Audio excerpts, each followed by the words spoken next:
Okay, hey everybody, Janelle Moss here. I am very honored and excited to lead the chapters for tonight's book club. We are studying The Game of Conquering, and it is super incredible.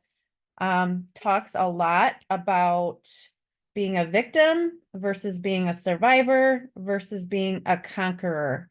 And I actually, because I had to lead tonight, I wanted to re-listen to last week's recording because it's been a few weeks. We've had a couple of weeks with no book club, and I thought, you know what, I'm just going to refresh myself a little bit about what was talked about last time.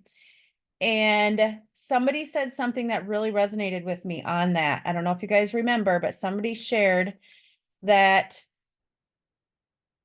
they thought that being a survivor was like reaching the pinnacle. If you survived something and were, handling things well, that was basically the top of what we could do. And she said, I didn't realize there was such a thing as a conqueror. It's like there's this whole nother level up there that we didn't even know existed. And that really resonated with me because I kind of sometimes pride myself in being a good survivor.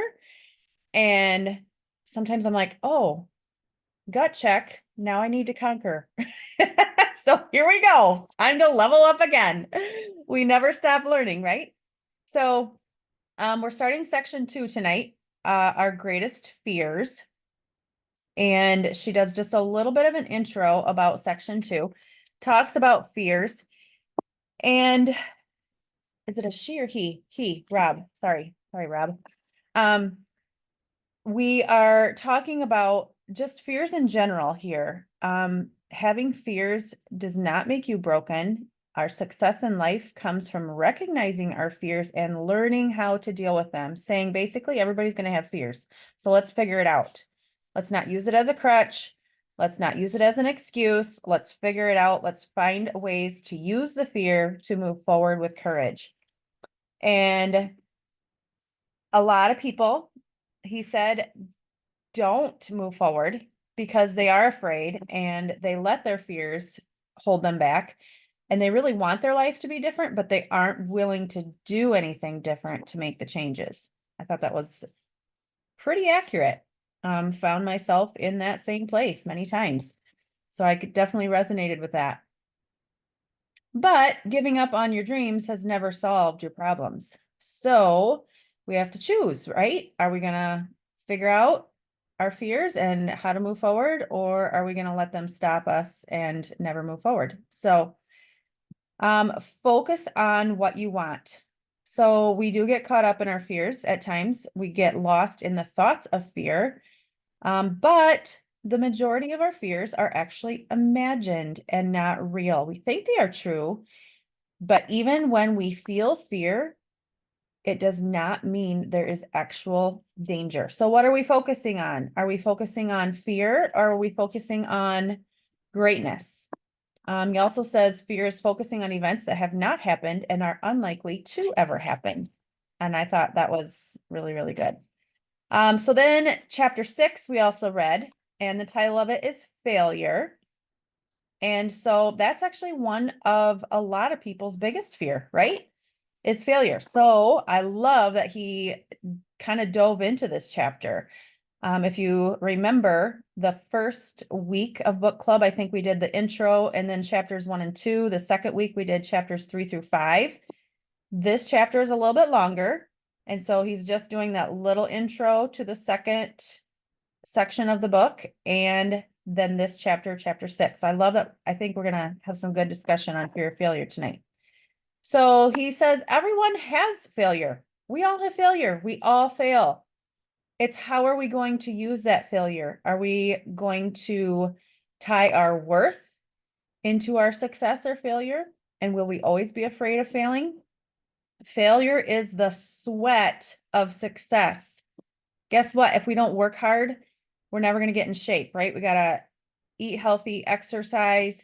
Well, if we want to be successful, we have to sweat, and that sweat is failure. We have to be willing to sweat, willing to fail. I loved that. What else did I have marked here? Oh, he talks about the longer we avoid our fears, the more we feed them and the bigger they become in our minds. That is so true. You guys think about something that you absolutely dread or have dreaded before. The longer you wait to do something about it, the bigger and scarier it gets in our minds, right? And so we have to take action. He said that's basically the answer and the cure. So if we're not taking action, we're just letting that stew. And then I loved his example about his daughter and the dance, that he didn't dance his whole entire life until his daughter took him to, I think it was like a daddy-daughter dance, and she really wanted him to dance with her, and he did it for her. And that just resonated with me. Like we have to have our whys or we're not going to do the scary things. And that was a really, really good example. Let's see. Trying is just as valuable as succeeding. Action again. And then he talks about, remember, we're talking about victims, survivors, or conquerors. So I really, really loved this. Survivors are willing to try, but they lack belief in themselves. They question the steps they are taking. They have desire to move forward and begin to take steps in the right direction. But then when they question those steps, that doubt leads to frustration. They can't move forward. And despite the positive steps that have been made, they are still unable to succeed and conquer.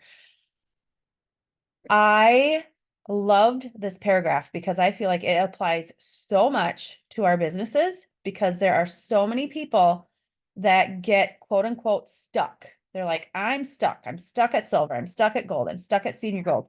What do I need to do? How can I grow? They say, I'm doing all the things. And he says here, but they lack belief in themselves. They question the steps that they're taking. That's it. So if they're taking the action, they need to work on their belief. They need to do a reality check of the thoughts that they're telling themselves because that's what's going to turn into truth. Love that. He says most people who are at big events in network marketing are survivors. Some of them are doing the least amount possible to stick around. I've seen that a ton. People that really don't do the work, but they come to every event and they show up on a lot of things. They don't quit, but they don't take the necessary action to succeed. Deep down, they know they are just doing the busy work, the fake work. Studying all the ingredients, watching every training at every event, but they aren't reaching out to many new people. That was a really, really good paragraph. I felt like he was calling a lot of us out. It's only when we take our thoughts about the circumstances and allow them to move us forward that we can move from the mindset of a survivor to a conqueror. Conquerors see failure as a valuable tool for growth, and they allow themselves to feel the pain, to experience the feelings of failure in the moment, and then replace those thoughts. Now, let's see, there was one more thing. Conquerors grasp that in order to overcome difficult circumstances, they have to see them from a different perspective. Are we willing to change our perspective? Are we willing to do the hard things and make those changes in our minds? Because if we're not, we're going to stay where we're at. That's just plain and simple. So basically, AKA belief again. And then, let's see. I loved the page 77 where he talks about the average GPA for self-made millionaires. I actually took a picture of that page and cropped part of it and sent it to all three of my kids. And then, of course, they had lots of smart comments to make about that. So that was kind of fun. And then, oh, I could keep going. But basically, throughout the conqueror mindset, you have to see your so-called failures from a different perspective. You have to take your weaknesses and turn them into strengths. And that is where the growth comes from. And that is how you will find success.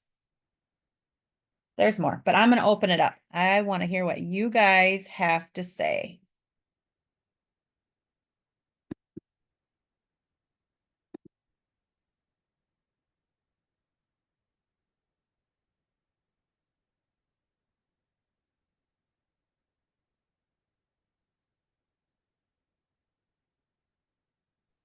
Who's gonna do it? Who's gonna go first? You are, Shelley, you are. I was waiting. I'm like, somebody's gonna get real ballsy here in a second. They're gonna do it. Sorry, guys, too late. Now I'm starting to talk. But get in line after me. No, I was just gonna say a couple things. I was really reflective in this whole section because I remember, and Sal, I'm sure remembers, coaching calls when I started my business and working through fears and just hurdles in that. And oftentimes they were so heavy and so filled with emotion that it just seemed to be like I was trudging through it. Like, oh, how am I going to get over this? Like, it just seems to be all consuming. And I look back at that now and I'm grateful for those moments. I mean, there was growth in those moments. You know, he talks about opening your hearts and embracing all the emotions of life, even the painful emotions that come from failing and stuff. Well, I embraced them well. I mean, and you know, going through this process, it's like it's different now when we talk. And I'm just so grateful for sticking with pursuing growth and pursuing overcoming fears. And I'm still working through some. In fact, my coaching call this week, I'm like, Sal, I discovered a new fear that I didn't realize was there. But the cool thing is I wasn't a puddle on the floor as I was talking about it. And not to say that you can't feel emotion in regards to those things, because actually this fear is rooted from some heavy trauma from some years back, heavy, heavy trauma. But it's like he says, you don't forget your hardships, but you don't keep them in a place of sadness and regret, but see them as a tool for learning and growth. And that can be such a positive thing. I don't like what I went through that helped contribute to the growth of this fear taking root in my being and affecting the things that it's affected. But by viewing it with this conqueror mindset that I'm learning about and learning to grow in, like they aren't all consuming with the negative emotions that tend to come with that. It's like, okay, I recognize it. The Lord has allowed this to come to light at this point in time in my journey so that I can get over this. Like he sees this as the time for me to become aware of this so that he can help me conquer it and move forward. And I love that. I love that we can get to a place where we can talk about these really real things that are so hard, but they aren't consuming us. Like the Lord is just saying, no, I've got you in this. Like, let's face it together and we're going to step over it and we're going to move through this and it's going to be a good thing. The other thing that I really liked was how he associated sabotage with showing up part way. Like that's hardcore, because how often do we just, I don't want to use that word, but half blank through something, you know what I'm going to say. You do something halfway, not really giving it our best, not really being all in, not really being committed, not really doing the things with the intention and the excitement and the passion that we want to and that we're called to do it. And in doing it that way, we're actually sabotaging ourselves. And not only that, we're sabotaging our efforts, we're sabotaging the vision, the dream, the goal of how we're wanting to serve others better and how we're wanting to add value to others. So that was just, I don't know, that really hit home to me too. So good. I just, I just love this book. So good.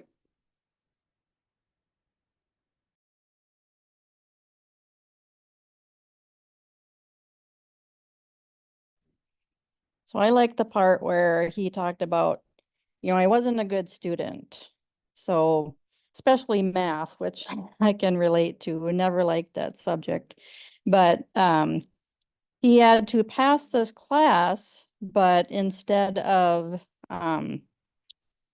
doing the work, he cheated.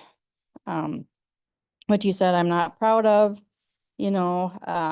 but instead of playing the victim, I moved past that and learned putting in effort of, going through his business and all of that, he moved past the victim mindset into more of the conqueror. And so I like that. So we can do better than using a shortcut. You know, they're never, what does it say? Shortcuts are never the way. Figure out the right way the first time and do what you need to do. So I really like that and can relate, you know, when we first start doing our business, we're not always sure of what we should do and maybe like fake work, like it said. But yeah, learning the steps and the things that we need to do help us be more effective.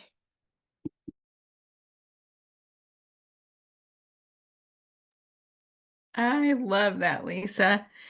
And I am reminded that in this book, fear caused him to do two things that I firmly believe were completely against who he was as a person, but it caused him to lie and it caused him to cheat. And those are two things that I think were completely against who he was, but fear was the catalyst that caused him to do that. So the thing that stuck out to me was in the back part of the chapter, it talks about your story, how to conquer your fear of failure. And your story is not just what happens to you, your story is your perception of what happens to you. And each experience can be told in many different ways. Two people can view the exact same experience completely different because of the story they tell themselves. You have the opportunity to look for the lesson and the positive in each experience. I was blown away because this is what my sister and I say about my brother all the time. We can tell the same story about growing up, and it's completely different because he sees it in such a jaded view. I don't see it that way. And so I don't see the terrible part of it that he did. But I think as we design our story, it goes on to say that our story, you can change the world with your story. So make it something positive. Look at the positives in what happens. If you fail, look at the positive in that. If I fail in something, I need to turn that into something that God is using to grow me, that he is using to grow somebody else. You know, I just think that that part of it really struck. It all begins with the story that you are telling yourself, though. And if you're telling yourself that everything is negative, that it's going to be a bad day, it's going to be a bad month, it's going to be a bad year, I'm never going to get past gold, I'm never going to do this because I can't learn it, you're going to live that story out because you're designing it and you're not allowing God to do his part in it. So that's just what struck out to me. I want to go off of what she said because I had marked in here on page 72, it talked about what we are choosing to believe, and we are what we think we are. And then I had also listened to something today, Janelle, I think it was the one that you sent, a training, and I believe it was him that said thoughts impact feelings, feelings drive actions, and actions lead to results. And I was like, oh, yeah. You know, they're all correlated. They're all connected. So it's what we're starting with, our thoughts, that leads to the end result, which was super powerful. And that kind of tied right in to what you had been talking about. And then also what they were talking about in here as well.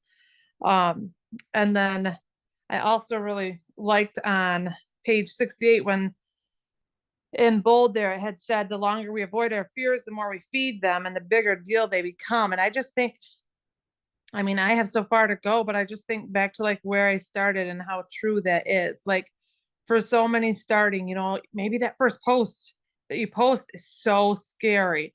And then it's like, I'm just using that as an example, but you do that how many times and it's just like, you don't even think twice about it.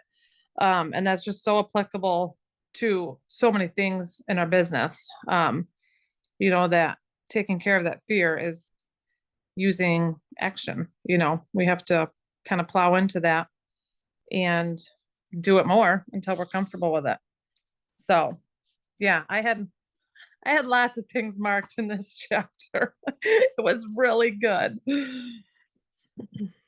I agree. It was so good. I am loving this book too. And I had a couple really good chats with some people at Ruby Retreat about fears and you know, how they can just really, like Sam just said, make us act out of character and paralyze us almost.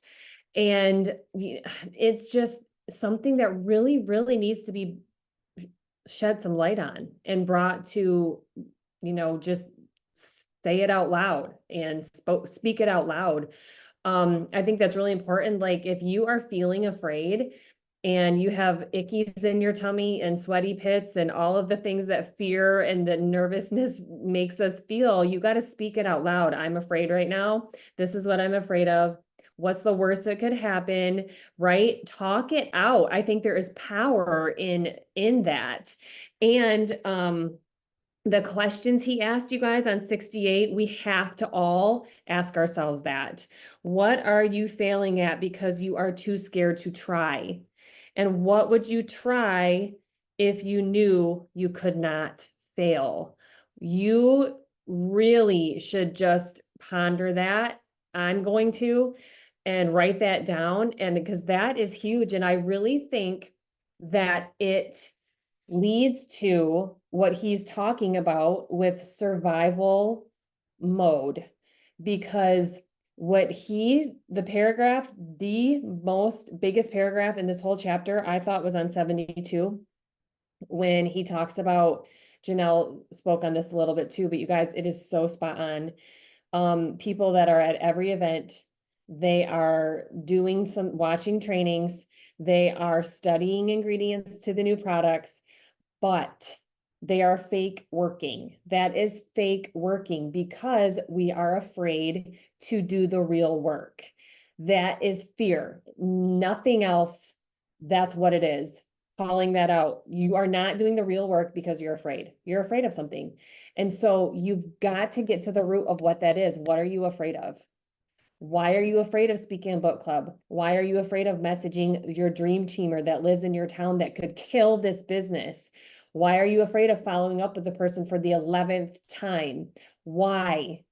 Right? There's nothing bad that's going to come from any of those things if you just do it. There's not. Maybe you'll get a no, maybe you'll get blocked on Facebook. Maybe who knows? It's okay, right? That's how you're going to grow through this, and that's how you're going to learn through this and come out stronger. So I just really wanted to speak to that again, because a lot of it stems from fear. So really addressing your fears is so important. Like I said, speaking right out loud.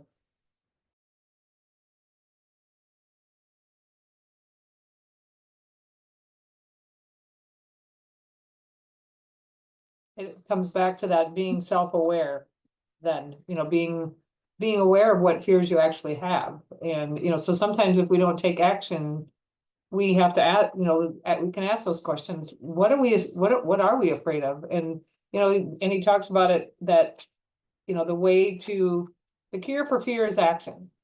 And haven't we all had that where, you're just kind of scared, but you just push send, or just make the post. It doesn't have to be perfect. He talks about that too. The goal is progress instead of perfection. And I think so many people are so concerned about the perfection aspect. And yeah, nobody's perfect. So I think we have to view failure as that iceberg, that where there's a lot of failures underneath that people don't see, and just think of the iceberg on the top, and know that everyone deals with failure. It's just part of human nature. And but it's our mindset, if it's the learning that we're going to do, or if it's going to be the wallow in the failure and, oh, poor me, or whatever. So comes back down to mindset. I was gonna just say that I think it's a good reminder to know that, like, in the Bible, it says God did not give us a spirit of fear. So when we have that spirit of fear, we need to pray it away. And we need to rely on Him and realize that He is with us. He's gone before us. He knows what's ahead of us. And it's just so, so important, I think. Like what you touched on, Sal, with what would you try if you couldn't fail, is such a great question, because and I think that just put that even on my keyboard, because we're all going to hit fear at some point in our week. And I dare say that we've all hit it already today, or we're either choosing to conquer it by getting into action, or we're choosing to listen to it by freezing. And we have to remember that God didn't put that spirit of fear there, somebody else did. So pray to Him, surrender that control to Him, and He will guide your next steps. And I think that's faith. That's having faith that we are not the ones driving our businesses, that we are the ones who get to be the vessels that get to go out and see who needs our help. And how cool is it that it's us, people that are believing in the Lord Jesus Christ, people that are wanting to make network marketing look like an awesome place. I mean, not just look like it, but like be the hands and feet here, because I mean, quite frankly, that I don't know if this industry has a positive outlook often. And I think we need to be those agent changers that are going to go out there and say, you know what, it's okay if you have fear, but here's how I deal with it. And I don't rely on my own strength. I rely on His strength. So I just think that is a good reminder. At least that just kept coming to mind to me. And on another note, like, I teach in special ed every single day. And as I read this chapter today, I was like, this is every single one of my students who are just fearing to make sounds with their words, you know? And I think the quote that Janelle said tonight, that I think it's like a 2.9 GPA or millionaires or something like that. And what nobody measured in a standardized test or whatever is that they have grit and they have a growth mindset. And that speaks volumes, and it's inspiring to others. So keep going, guys.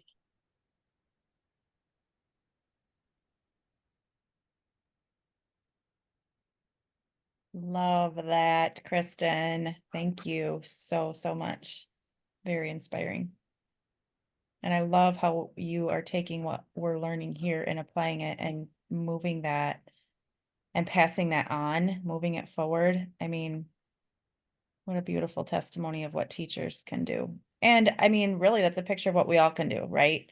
Not just teachers in the classroom, but any area that God has put us in our life, whether that's motherhood or, you know, working in the church, or just being a good steward with our gifts and helping people, you know, bringing a meal away, or caring for our elderly neighbors, or whatever it is, you know, talking to a stranger in the grocery store. We can share these things that we're learning. We can apply them. I just think, oh, I'm not going to be able to find it, but he talked about that a little bit. Oh, well, it's kind of under a different subject, but on 81, study your weaknesses. I was actually going to use this for like the summary, but study your weaknesses, but don't just read, like, don't take the things we're learning, implement. Find ways to have small victories, get out of your comfort zone, and all of these small victories will add up to tremendous changes. We just need to do these little things, you guys. And the tremendous changes might not even be able to be seen in our lives, and I'm sure that they will actually, but they're going to be paid forward to other people's lives. And that's a lot of why we do what we do. So does anybody else have anything they would love to say before we wrap it up? Please speak now.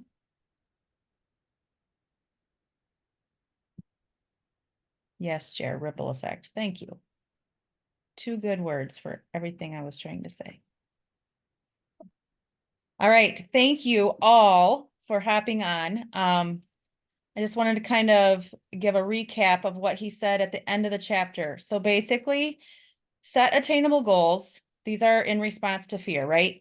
Goals keep us focused. Goals help us measure success. You guys, goals are very, very important. If we don't have a roadmap and a destination, how are we going to get anywhere?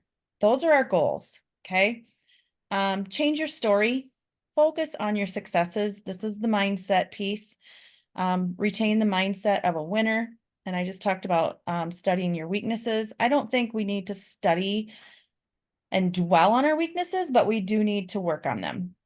They are part of, sometimes our weaknesses are our fears. Like a lot of people fear public speaking, you know, we do want to be decent speakers. We want to be able to go live. We want to be able to relate to people.